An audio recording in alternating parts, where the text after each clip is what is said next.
राजेंद्र कुमार नायक और राजनीति में आने से पहले मैं IAS एलाइड था और हिंदुस्तान का 52वां कंट्रोलर जनरल डिफेंस अकाउंट्स। मैं राजस्थान सरकार में एक आयोग है SC वित्त एंड विकास आयोग, उसका अध्यक्ष हूँ और उस नाते ये मुझे जो दर्जा मिला है वो राज्य मंत्री का दर्जा मिला है। ये इसलिए मोदी है तो मुमकिन है, मुझे 4 साल ही हुए हैं। और एक चीज़ और मैं बताना चाहूँगा, जिस ढंग से हमारे इंटरनेशनल रिलेशंस को मैनेज कर रहे हैं डॉक्टर S जयशंकर, वो भी उनको लिया है यहाँ बठिंडा में एक रिटायर्ड IAS को। तो जो काबिल हैं चाहे किसी फील्ड के हैं, और यहाँ पर एक महान गायक हमारे हंसराज हंस, उनको पार्टी ने दिया है। तो जो काबिल हैं, जो अच्छे लोग हैं, मेरी पार्टी आज उन्हीं को आगे लेके आ रही है। इसलिए मैं तो अपने आप को बहुत ही भाग्यशाली समझता हूँ कि मैं मोदी जी के परिवार का हिस्सा हूँ। और चुनाव का माहौल है, प्रजातंत्र का सबसे बड़ा उत्सव है और उसी के तहत मैंने आप लोगों को आमंत्रित किया है, क्योंकि प्रजातंत्र तभी सफल होता है जब हमारे नागरिक कॉन्शियस होते हैं, जागरूक होते हैं, और ये जागरूकता हम सबकी जिम्मेदारी है। और स्पेशली जो हमारे मीडिया है उनकी बहुत बड़ी जिम्मेदारी है।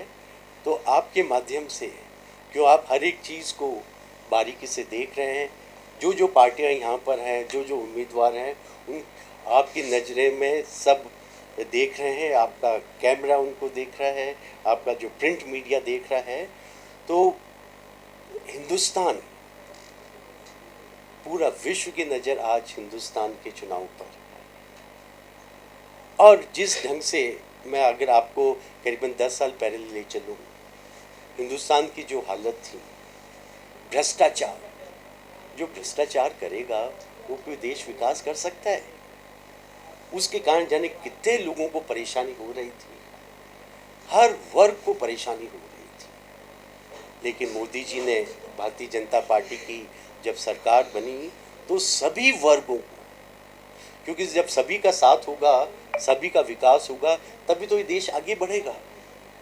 तो उसके लिए मोदी जी ने हर वर्ग को, और अब तो जब खुल कर के हम कह रहे हैं कि हिंदुस्तान में सिर्फ कोई धर्म के आधार पर जातियाँ नहीं हैं, जिसको हम मानते हैं, जिसको असली रूप में अगर कहें सेकुलर, तो हमारी जाति है महिलाएं, जो सभी वर्ग, सभी समाज से आती है। हमारी जाति है युवा, हमारी जाति है किसान। तो इस ढंग से क्योंकि पूरा देश को चलाना है, तो उसके लिए मोदी जी ने हर वर्ग के लिए प्रयास किया है। स्पेशली महिलाएं आप देखिए, जिस ढंग से शौचालय नहीं था, उनकी मनोदशा आप समझिए कि कब सूरज डूबेगा, कब वो जब, क्योंकि पिंड अधिकतर हम हिंदुस्तान पिंड में रहते हैं, हम गांव में रहते हैं, शहरों में की इतनी संख्या नहीं है। असली हिंदुस्तान जो जीता है वो गांव में, तो पिंड में वो सूर्य अस्त का इंतजार करती है, और तब जाकर के कितनी मुश्किल हालत में, तो उन महिलाओं का शौचालय के लिए। और उज्ज्वला, वो जिस ढंग से हमारी रसोई में धुआं हुआ करता था, जिस ढंग से महिलाएं काम करती थी, क्योंकि ये है कि कोई भी सफल पुरुष के पीछे एक महिला का हाथ होता है, और खुद महिला ही परेशान रहेगी तो किस ढंग से पुरुष का साथ दे पाएगी। तो उज्ज्वला योजना के तहत गैस बांटी जा रही है, तो महिलाओं के लिए और किसानों के लिए भी। आप देखिए, जब वो कांग्रेस सरकार थी इनकी, खुद जब वो राजीव गांधी प्रधानमंत्री थे, कि सरकार का 1 रुपया जो निकलता था वेलफेयर के लिए, वो 17 पैसे पहुंच सकता था। तो डायरेक्ट फंड ट्रांसफ़र, कोई बिचौलिया नहीं है, सीधा सम्मान निधि के तहत पहुंच रहा है गरीब किसानों को। क्योंकि हिंदुस्तान में आज भी काफ़ी लोग ऐसे हैं, हालांकि मुझे ये कहते हुए बहुत ही गर्व महसूस हो रहा है, करीबन 20 करोड़ लोगों को गरीबी की रेखा से ऊपर लेके आए। तो उन गरीबों के लिए भी उन्होंने, भारत सरकार की जो योजनाएं बनी है, मोदी जी ने उनका ध्यान दिया है। उसके अलावा, क्योंकि हाँ, अगर मैं पंजाब की बात करूँ, ये तो बहुत ही महान संस्कृति, देशभक्ति, वीरों का राज्य रहा है। तो यहाँ पर जिस ढंग से करीबन 32% रिजर्व कैटेगरी के लोग हैं। तो भारतीय जनता पार्टी सभी का साथ सभी का विकास, सो इसके तहत उन्होंने जो डॉक्टर भीमराव अंबेडकर ने जो सोचा था उसको साकार करने के लिए काम कर रही है। डॉक्टर भीमराव अंबेडकर ने दो चीज़ों का विरोध किया था, लेकिन पंडित नेहरू कहाँ समझने वाले थे।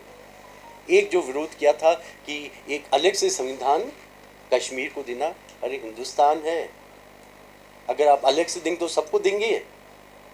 हम एक मुल्क हैं, एक हमारी संस्कृति है, और इसी संस्कृति का हम सब लोगों का विश्व में एक आदर भाव से हमारे को देखा जाता है, तो इसका विरोध किया।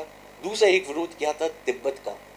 चाइना ने कहा कि तो मेरी है, और वो नेहरू कि उस समय न तो उनमें ताकत थी न एटम बम था, लेकिन अपनी बात तो रख सकते थे कि ये। तो फिर कहा तिब्बत को जब चाइना में दे दिया, यहाँ तो घास ही नहीं उगती।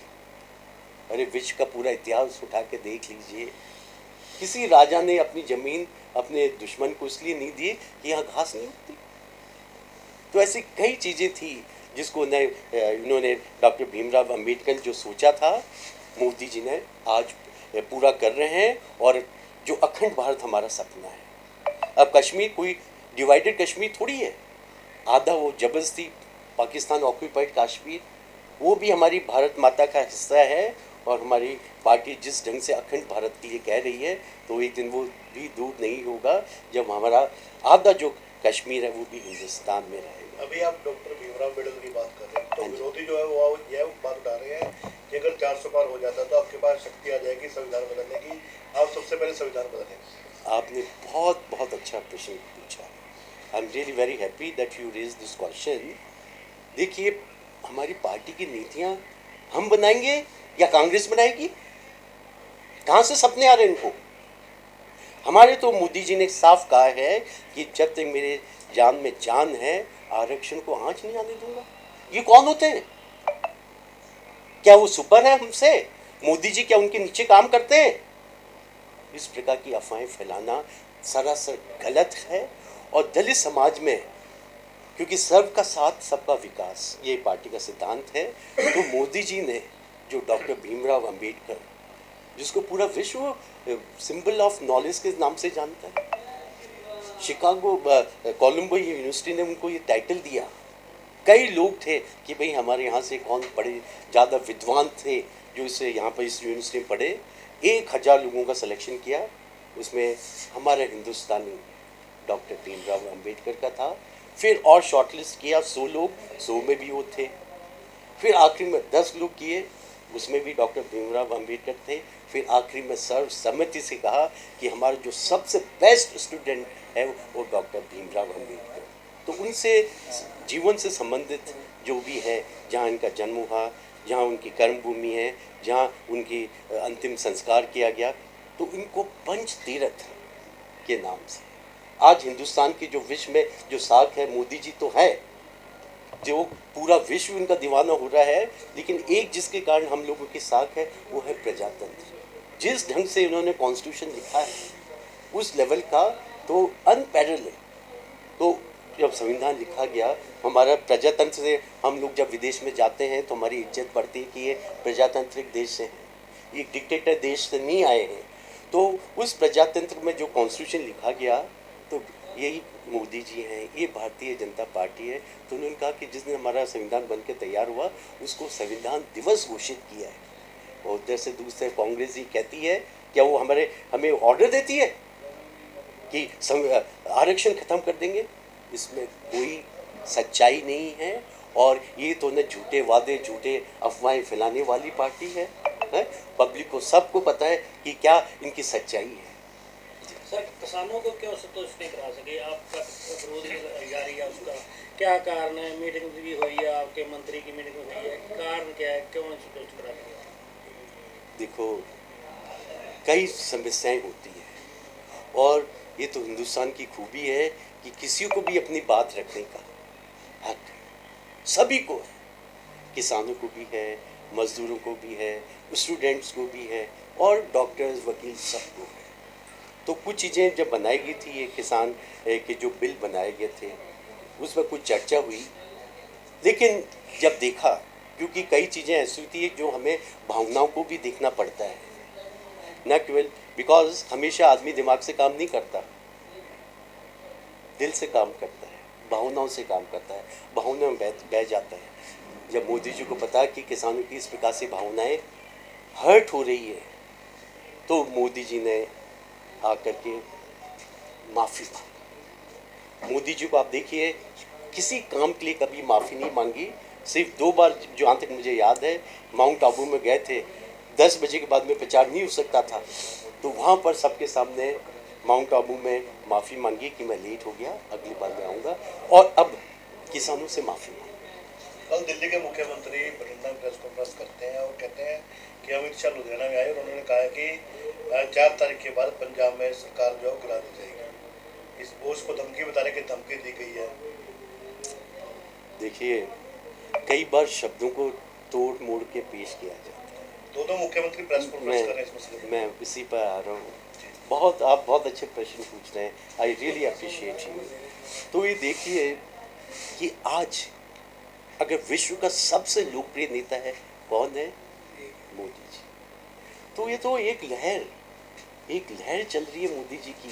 कुछ तो दिखती है और कुछ जैसे नदियाँ बहती है, उसका करंट नीचे ज़्यादा होता है, भाव नीचे ज़्यादा होता है, ऊपर से शांत। तो इसलिए ये तो ना पूरा माहौल हो रहा है। और एक दिन आप देखिएगा, हम तो बहुत भाग्यशाली हैं। पर्टिकुलरली मुझे बहुत गर्व है कि मैं भारतीय जनता पार्टी का एक कार्यकर्ता हूँ, जिसने मुझे अभी मंत्री पद दिया है राजस्थान में। तो ये मोदी जी ने जिस ढंग से काम कर रहे हैं, जिस ढंग से, आपको मैं थोड़ा सा और पीछे कुछ 2-3 साल पहले ले चलता हूँ। पूरे विश्व के इतिहास में एक बहुत भयंकर जो पीरियड रहा है कि आदमी से डरता था, कोरोना। उस पीरियड में विश्व में कहा गया कि हिंदुस्तान की आधी जनसंख्या खत्म हो जाए,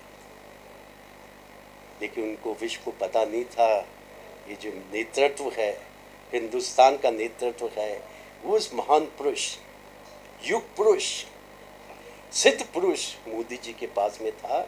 उन्होंने साइंटिस्ट के साथ में बैठ करके, उनका मनोबल बढ़ा करके और वैक्सीन इजाद करी। तो वैक्सीन लगा करके हमें मेंटली भी फ्री किया। जैसे हमारे को जो टीका लग गया, हम बड़े आराम, हाँ भाई चलो कोरोना से हम बच गए। तो हमें मेंटल पीस दी, हमें ज़िंदगी दी। और उसके अलावा क्योंकि कोरोना पीरियड में काम धंधे बंद हो गए, जो रोज़ कमाते खाने वाले थे, उनकी हालत ख़राब थी। तो उनको 80 करोड़ लोगों को फ्री राशन दे करके, और मैं एक एग्जांपल आपको उसी पर दूंगा, क्यों हम कहते हैं, लेकिन आप ये देखिए कि हम कहते हैं वो सही कहते हैं नहीं कहते हैं। उस पीरियड में आर्थिक विकास अगर आप देखें, हिंदुस्तान का, पूरा विश्व का विकास, आर्थिक विकास नीचे जा रहा था। और इसी पीरियड में जिन लोगों ने हमें गुलाम बनाया था, गुलामी को बहुत अच्छी तरह से मेरी पंजाब की वीरा ने देखी है। क्या अत्याचार किए थे अंग्रेजों ने, जलियांवाला बाग कांड में किस ढंग से निहत्थे को मारा था, ये आज भी ताज़ा है।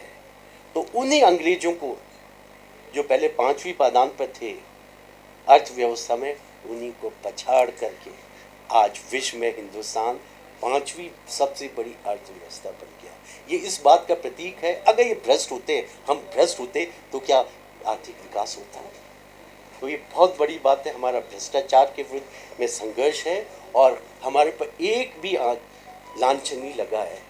अगर भ्रष्ट होते तो विश्व की 5वीं अर्थव्यवस्था बन गई। भारतीय जनता पार्टी 400 पार के नारे पे खड़ी उतरेगी? देखो, ये प्रश्न मेरे को हर जगह जा रहा हूँ, सब पूछ रहे हैं, तो उसमें मैं तो कह ही रहा हूँ, पार्टी कह रही है। आप चाइना के देखिए, चाइना तो एक नंबर दे रहा है 430। क्यों? अंडर करंट बहुत है। जो अंडर करंट होती है, कुछ हम लोग होते हैं वोकल होते हैं, कुछ होते हैं साइलेंट होते हैं।